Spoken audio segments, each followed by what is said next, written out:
पहला प्रश्न, एक प्रेम कारागृह बन जाता है और एक प्रेम मंदिर। क्या प्रेम और प्रेम में भी भेद है?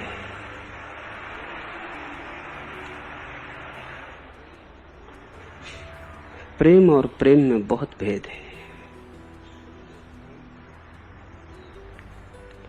क्योंकि प्रेम बहुत तलों पर अभिव्यक्त हो सकता है। जब प्रेम अपने शुद्धतम रूप में प्रकट होता है, अकारण, बेशर्त, तब मंदिर बन जाता है। और जब प्रेम अपने अशुद्धतम रूप में प्रकट होता है, वासना की भांति, शोषण और हिंसा की भांति, ईर्षा द्वेष की भांति, आधिपत्य पजेशन की भांति, तब कारागृह बन जाता है। कारागृह का अर्थ है जिससे तुम बाहर होना चाहो और हो ना सको। कारागृह का अर्थ है जो तुम्हारे व्यक्तित्व पर सब तरफ से बंधन की भांति बोझिल हो जाए, जो तुम्हें विकास न दे, छाती पर पत्थर की तरह लटक जाए और तुम्हें डुबाए। कारागृह का अर्थ है जिसके भीतर तुम तड़फड़ाओ मुक्त होने के लिए और मुक्त न हो सको। द्वार बंद हो, हाथ पैरों पर जंजीरें पड़ी हों, पंख काट दिए गए हों। कारागृह का अर्थ है जिसके ऊपर और जिससे पार जाने का उपाय न सूझे। मंदिर का अर्थ है जिसका द्वार खुला हो। जैसे तुम भीतर आए हो वैसे ही बाहर जाना चाहो तो कोई प्रतिबंध ना हो, कोई पैरों को पकड़े ना। भीतर आने के लिए जितनी आजादी थी उतनी ही बाहर जाने की आजादी हो। मंदिर से तुम बाहर न जाना चाहोगे, लेकिन बाहर जाने की आजादी सदा मौजूद है। कारागृह से तुम हर क्षण बाहर जाना चाहोगे और द्वार बंद हो गया और निकलने का मार्ग न रहा। मंदिर का अर्थ है जो तुम्हें अपने से पार ले जाए, जहां से अतिक्रमण हो सके, जो सदा और ऊपर ले जाने की सुविधा दे। चाहे तुम प्रेम में किसी के पड़े हो और प्रारंभ अशुद्ध रहा हो, लेकिन जैसे जैसे प्रेम गहरा होने लगे वैसे वैसे शुद्धि बढ़ने लगे। चाहे प्रेम शरीर का आकर्षण रहा हो, लेकिन जैसे ही प्रेम की यात्रा शुरू हो, प्रेम शरीर का आकर्षण न रह के दो मनों के बीच का खिंचाव हो जाए और यात्रा के अंत तक मन का खिंचाव भी न रह जाए, दो आत्माओं का मिलन बन जाए। जिस प्रेम में अंततः तुम्हें परमात्मा का दर्शन हो सके वो तो मंदिर है, और जिस प्रेम में तुम्हें तुम्हारे पशु के अतिरिक्त किसी की प्रतीति न हो सके वो कारागृह है। और प्रेम दोनों हो सकता है क्योंकि तुम दोनों हो, तुम पशु भी हो और परमात्मा भी। तुम एक सीढ़ी हो जिसका एक छोर पशु के पास टिका है और जिसका दूसरा छोर परमात्मा के पास है,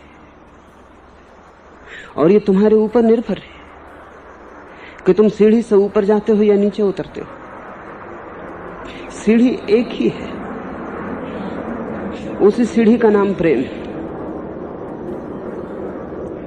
सिर्फ दिशा बदल जाएगी। जिन सीढ़ियों से चढ़ के तुम मेरे पास आए हो, उन्हीं सीढ़ियों से उतर के तुम मुझसे दूर भी जाओगे। सीढ़ियां वही होंगी, तुम भी वही होगे, पैर भी वही होंगे। पैरों की शक्ति जैसा आने में उपयोग आई है वैसे ही जाने में भी उपयोग होगी। सब कुछ वही होगा, सिर्फ तुम्हारी दिशा बदल जाएगी।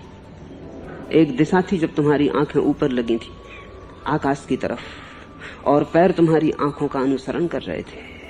दूसरी दिशा होगी, तुम्हारी आंखें जमीन पे लगी होंगी नीचाइयों की तरफ, और तुम्हारे पैर उसका अनुसरण कर रहे होंगे।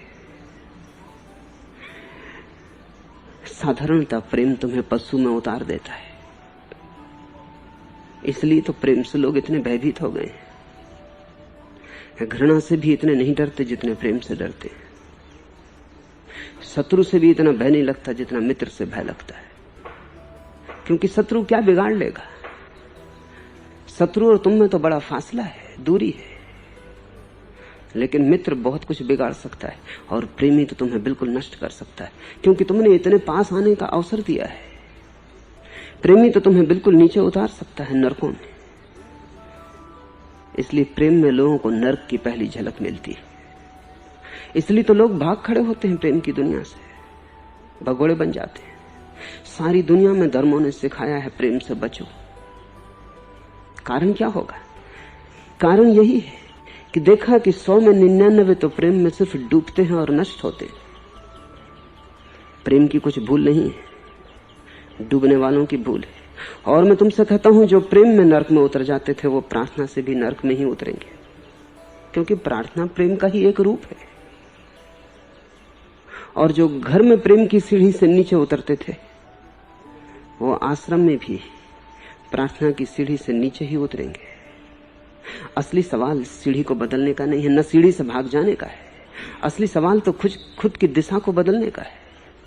तो मैं तुमसे नहीं कहता कि तुम संसार को छोड़कर भाग जाना, क्योंकि भागने वाले कुछ नहीं पाते। सीढ़ी को छोड़कर जो भाग गया, एक बात पक्की है कि वो नरक में नहीं उतर सकेगा, लेकिन दूसरी बात भी पक्की है कि स्वर्ग में कैसे उठेगा। तुम खतरे में जीते हो, सन्यासी सुरक्षा में। नरक में जाने का उसका उपाय उसने बंद कर दिया, लेकिन साथ ही स्वर्ग जाने का उपाय भी बंद हो गया, क्योंकि वो एक ही सीढ़ी के दो नाम हैं।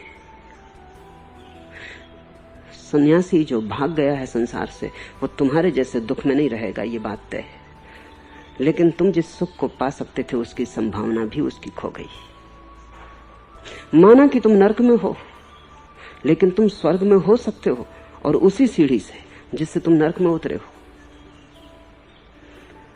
100 में 99 लोग नीचे की तरफ उतरते हैं, लेकिन ये कोई सीढ़ी का कसूर नहीं है,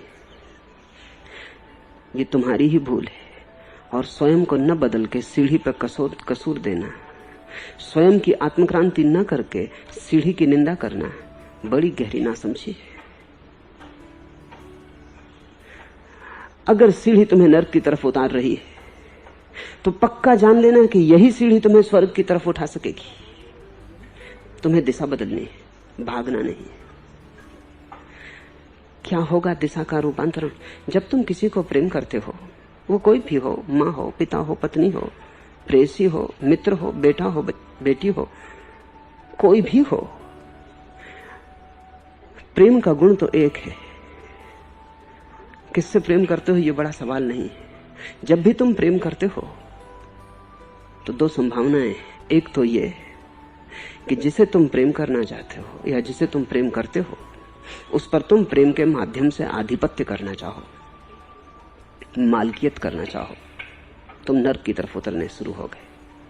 प्रेम जहां पोजीशन बनता है, प्रेम जहां परिग्रह बनता है, प्रेम जहां आधिपत्य लाता है, प्रेम ना रहा, यात्रा गलत हो गई।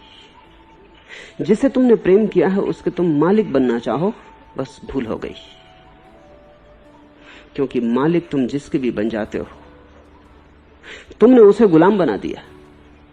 और जब तुम किसी को गुलाम बनाते हो तो याद रखना उसने भी तुम्हें गुलाम बना दिया, क्योंकि गुलामी एक तरफा नहीं हो सकती, वो दुधारी धार है। जब भी तुम किसी को गुलाम बनाओगे तुम भी उसके गुलाम बन जाओगे। ये हो सकता है कि तुम छाती पे ऊपर बैठे हो और वो नीचे पड़ा है, लेकिन न तो वो तुम्हें छोड़ के भाग सकता है न तुम उसे छोड़ के भाग सकते हो। गुलामी पारस्परिक है। तुम भी उससे बंध गए हो जिसे तुमने बांध लिया। बंधन कभी एक तरफा नहीं होता। अगर तुमने आधिपत्य करना चाहा तो दिशा नीचे की तरफ शुरू हो गई। जिसे तुम प्रेम करो उसे मुक्त करना, तुम्हारा प्रेम उसके लिए मुक्ति बने। जितना ही तुम उसे मुक्त करोगे तुम पाओगे कि तुम मुक्त होते चले जा रहे हो, क्योंकि मुक्ति भी दुधारी तलवार है। तुम जब अपने निकट के लोगों को मुक्त करते हो तब तुम अपने को भी मुक्त कर रहे हो, क्योंकि जिसे तुमने मुक्त किया उसके द्वारा तुम्हें गुलाम बनाए जाने का उपाय नष्ट कर दिया तुमने। जो तुम देते हो वही तुम्हें उत्तर में मिलता है।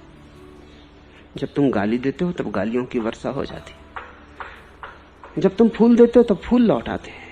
संसार तो प्रतिध्वनि करता है, संसार तो एक दर्पण जिसमें तुम्हें अपना ही चेहरा हजार हजार रूपों में दिखाई पड़ता है। जब तुम किसी को गुलाम बनाते हो तब तुम भी गुलाम बन रहे हो। प्रेम कारागृह बनने लगा।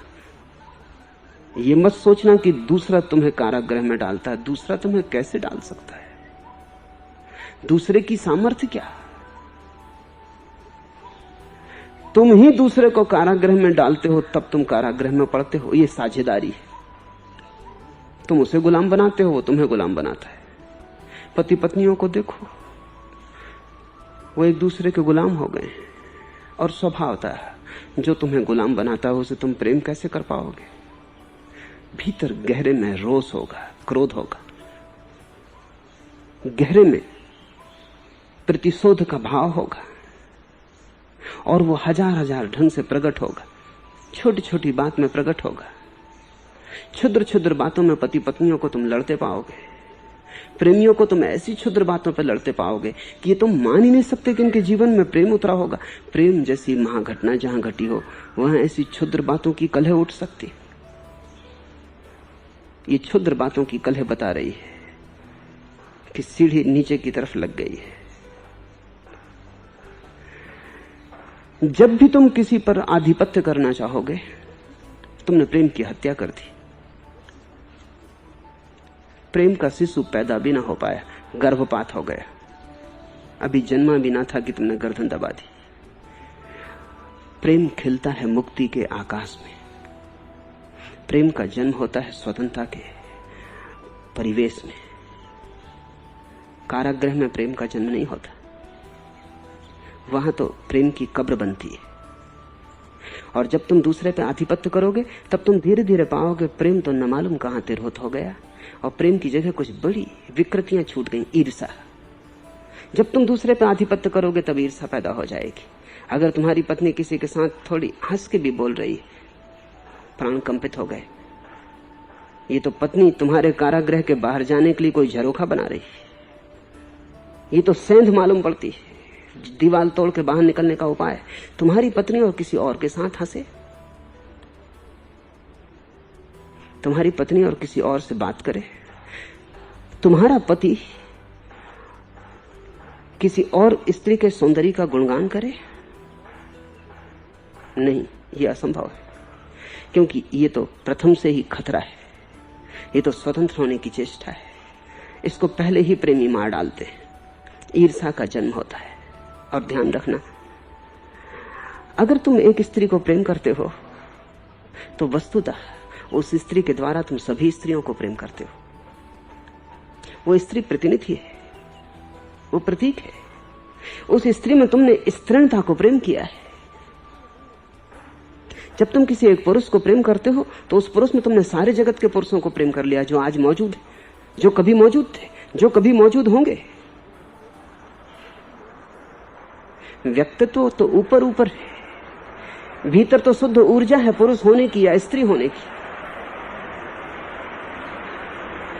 जब तुम एक स्त्री के सौंदर्य का गुणगान करते हो तब यह कैसे हो सकता है कि सौंदर्य को परखने वाली ये आंखें राह से गुजरती दूसरी स्त्री को जब वो सुंदर हो तो उसमें सौंदर्य न देखे? ये कैसे हो सकता है? ये तो असंभव है। लेकिन इस सौंदर्य के देखने में कुछ पाप नहीं है।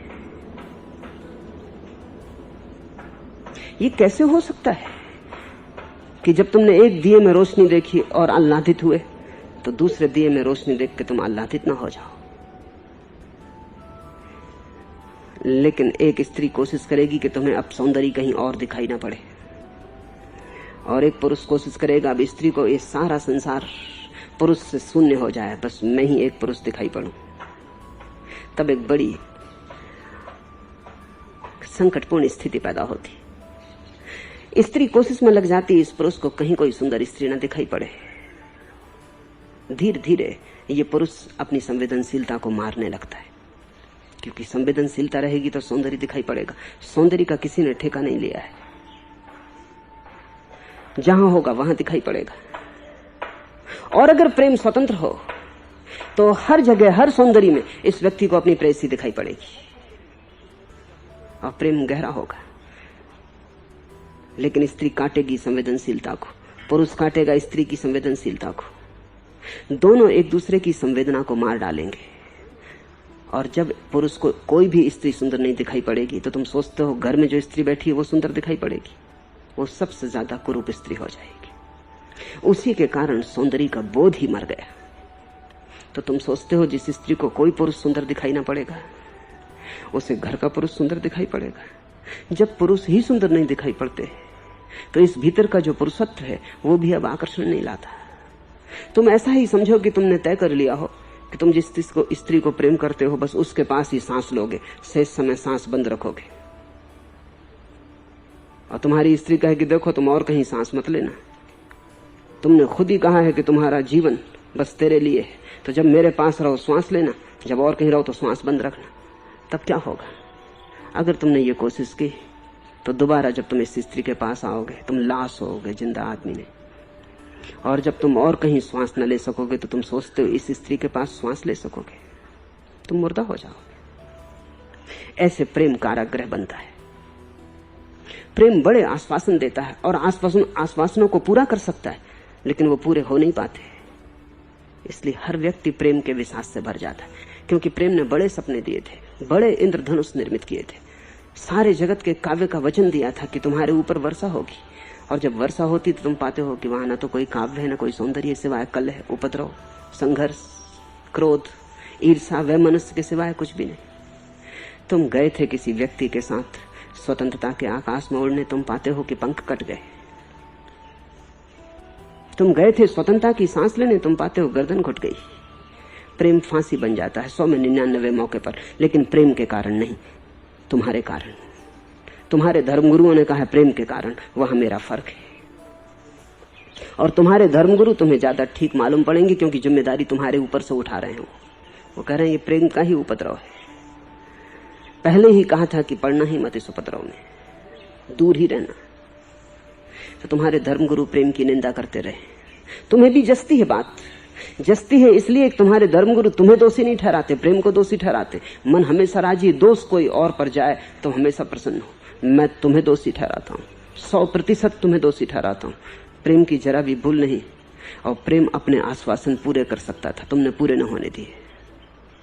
तुमने गर्दन घोंट दी। सीढ़ी ऊपर ले जा सकती थी, तुम नीचे जाने लगे। नीचे जाना आसान है, ऊपर जाना श्रम साध्य है। प्रेम साधना है। और प्रेम को कारागृह बनाना ऐसे ही जैसे पत्थर पहाड़ से नीचे की तरफ लुढ़क रहा हो, जमीन की कशिश ही उसे खींच लिए जाती। ये दोनों यात्राएं समान नहीं है, क्योंकि ऊपर जाने में तुम्हें बदलना पड़ेगा, क्योंकि ऊपर जाना है तो ऊपर जाने के योग्य होना पड़ेगा।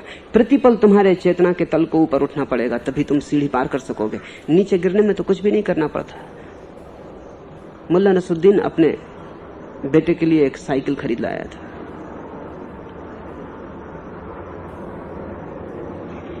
दो बेटे, तो उसने कहा कि दोनों आधा आधा साइकिल से खेलना, कोई झगड़ा खड़ा ना हो। एक दिन उसने देखा कि बड़ा बेटा बार बार ऊपर टेकरी पे जाता है और वहां से साइकिल पे बैठ के नीचे आता है। कई बार उसे टेकरी से साइकिल पे बैठे हुए देखा, तो उसने बुला के कहा कि मैंने कहा था छोटे बेटे को भी आधा आधा। उसने कहा आधा ही आधा कर रहे हैं। छोटा बेटा ऊपर की तरफ ले जाता है साइकिल, हम ऊपर से नीचे की तरफ लाते, आधा आधा। पहाड़ी पे साइकिल को ले जाना, चढ़ने का तो सवाल ही नहीं।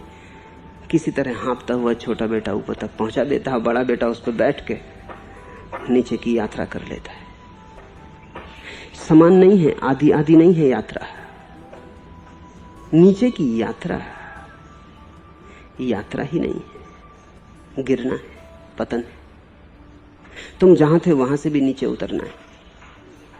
तो जो व्यक्ति प्रेम को ईर्षा, आधिपत्य, पोजीशन बना लेगा, वो जल्दी ही पाएगा प्रेम तो खो गया, आंख तो खो गई प्रेम की, आंखों को अंधा करने वाला धुआं छूट गया है।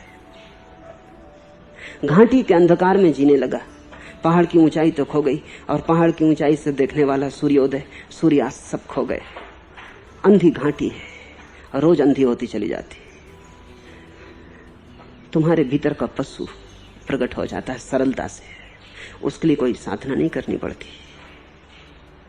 जिसको प्रेम को ऊपर ले जाना है उसे प्रेम को तो वैसे ही साधना होगा जैसे कोई योग को साधता है, क्योंकि दोनों ऊपर जा रहे हैं, तब साधना शुरू हो जाती। प्रेम तप है, जैसे कोई तप को साधता है वैसे ही प्रेम की तपश्चर्या है। और तप इतना बड़ा तप नहीं है क्योंकि तुम अकेले होते हो। प्रेम और भी बड़ा तप है क्योंकि एक दूसरा व्यक्ति भी साथ होता है। तुम्हें अकेले ही ऊपर नहीं जाना है, एक दूसरे व्यक्ति को भी हाथ का सहारा देना है, ऊपर ले जाना है। कई बार दूसरा बोझिल मालूम पड़ेगा, कई बार दूसरा ऊपर जाने को आतुर न होगा, इनकार करेगा, कई बार दूसरा नीचे उतर जाने की आकांक्षा करेगा। लेकिन अगर हृदय में प्रेम है तो तुम दूसरे को भी सहारा दोगे, संभालोगे, उसे नीचे न गिरने दोगे। तुम्हारा हाथ करुणा न खोएगा, तुम्हारा प्रेम जल्दी ही क्रोध में न बदलेगा। कई बार तुम्हें धीमे भी चलना पड़ेगा क्योंकि दूसरा साथ चल रहा है, तुम दौड़ ना सकोगे। इसलिए मैं कहता हूं तप इतना बड़ा तप नहीं है, क्योंकि तप में तो तुम अकेले हो, जब चाहो दौड़ सकते हो। प्रेम और भी बड़ा तप है।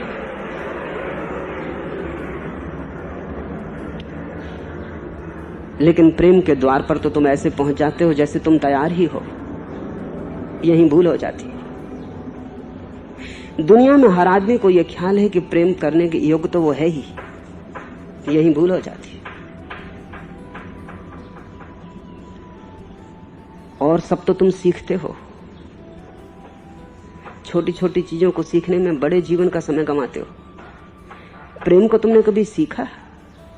प्रेम को तो कभी तुमने सोचा? प्रेम को कभी तुमने ध्यान दिया? प्रेम क्या है? तुम ऐसा मान के बैठे हो कि जैसे प्रेम को तुम जानते ही हो। तुम्हारी ऐसी मान्यता तुम्हें नीचे उतार देगी, तुम्हें नरक की तरफ ले जाएगी। प्रेम सबसे बड़ी कला है, उससे बड़ा कोई ज्ञान नहीं। सब ज्ञान उससे छोटे हैं, क्योंकि और सब ज्ञान से तो तुम जान सकते हो बाहर बाहर से। प्रेम में ही तुम अंतर्ग्रह में प्रवेश करते हो। और परमात्मा अगर कहीं छिपा है तो परिधि पर नहीं, केंद्र में छिपा है। और एक बार जब तुम एक व्यक्ति के अंतःग्रह में प्रवेश कर जाते हो तो तुम्हारे हाथ में कला आ जाती। वही कला सारे अस्तित्व के अंतःग्रह में प्रवेश करने के काम आती। तुमने अगर एक को प्रेम करना सीख लिया तो तुम उस एक के द्वारा प्रेम करने की कला सीख गए। वही तुम्हें एक दिन परमात्मा तक पहुंचा दे। इसलिए मैं कहता हूं कि प्रेम मंदिर है, लेकिन तैयार मंदिर नहीं है। एक एक कदम तुम्हें तैयार करना पड़ेगा। रास्ता पहले से पटा पटाया तैयार नहीं है। कोई राजपथ है नहीं कि तुम चल जाओ। चलोगे एक एक कदम और चल चल के रास्ता बनेगा, पगडंडी जैसा। खुद ही बनाओगे, खुद ही चलोगे। इसलिए मैं प्रेम के विरोध में नहीं हूं, मैं प्रेम के पक्ष में हूं। और तुमसे मैं कहना चाहूंगा कि अगर प्रेम ने तुम्हें दुख में उतार दिया हो तो अपनी भूल स्वीकार करना, प्रेम की नहीं। क्योंकि बड़ा खतरा है अगर तुमने प्रेम की भूल स्वीकार कर ली तो ये मैं जानता हूं कि तुम साधु संतों की बातों में पड़ के छोड़ दे सकते हो प्रेम का मार्ग, क्योंकि वहां तुमने दुख पाया है। तुम थोड़े सुखी भी हो जाओगे, लेकिन आनंद की वर्षा तुम पर फिर कभी ना हो पाएगी। कैसे तुम चढ़ोगे? तुम सीढ़ी ही छोड़ा है। गिरने के डर से तुम सीढ़ी से ही उतर आए। चढ़ोगे कैसे? गिरोगे नहीं, ये तो पक्का है। जिसको हम सांसारिक कहते हैं, ग्रस्त कहते हैं, वो गिरता है सीढ़ी से। जिसको हम सन्यासी कहते हैं पुरानी परंपरा धारणा से, वो सीढ़ी छोड़ के भाग गया। मैं उसको सन्यासी कहता हूं जिसने सीढ़ी को नहीं छोड़ा, अपने को बदलना शुरू किया, और जिसने प्रेम से ही, प्रेम की घाटी से ही धीरे धीरे प्रेम के शिखर की तरफ यात्रा शुरू की। कठिन है। जीवन की संपदा मुफ्त नहीं मिलती, कुछ चुकाना पड़ेगा। अपने से ही पूरा चुकाना पड़ेगा, अपने को ही दांव पे लगाना पड़ेगा। और प्रेम जितनी कसौटी मांगता है, कोई चीज कसौटी नहीं मांगती। इसलिए कमजोर भाग जाते हैं। और भागकर कोई कहीं नहीं पहुंचता। प्रेम के द्वार से गुजरना ही होगा। हाँ, उसके पार जाना है, वहीं रुक नहीं जाना है। वो सिर्फ द्वार है। जापान में एक मंदिर है, वैसे ही सब मंदिर होने चाहिए। वो मंदिर सिर्फ एक द्वार है, उसमें कोई दीवार नहीं और भीतर कुछ भी नहीं है, सिर्फ एक द्वार है।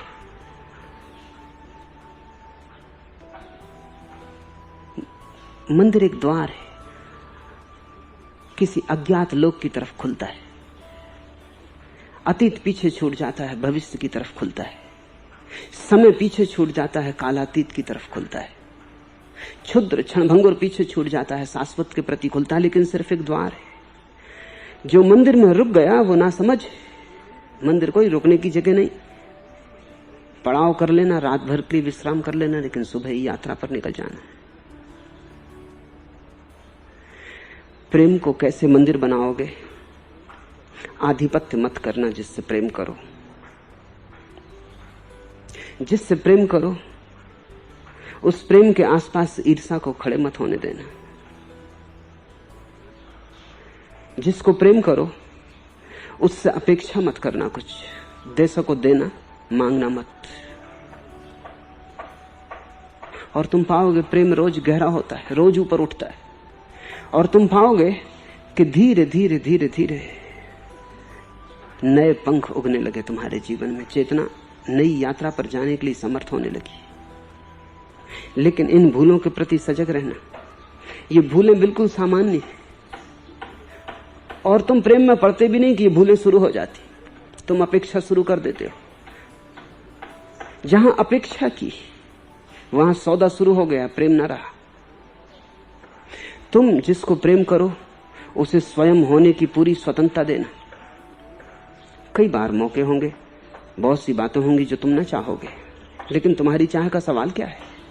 दूसरा व्यक्ति पूरा व्यक्ति है अपनी निजता में। तुम हो कौन?